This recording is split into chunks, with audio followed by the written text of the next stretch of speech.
والسماء والطارق وما أدراك ما الطارق النجم الثاقب إن كل نفس لما عليها حافظ فلينظر الإنسان مما خلق من ماء دافق يخرج من بين الصلب والترائب إنه على رجعه لقادر يوم تبلى السرائر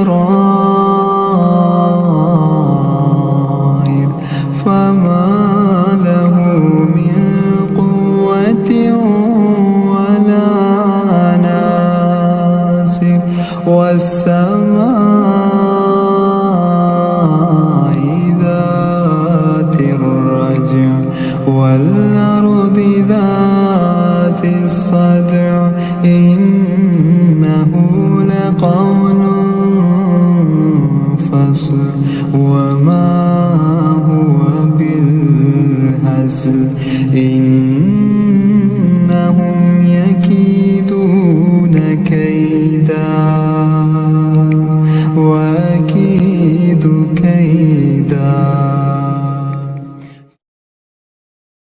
By the heaven and the night visitor.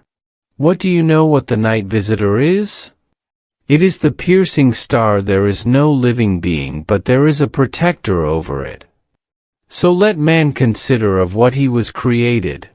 He was created of a gushing fluid, emanating from between the loins and the ribs.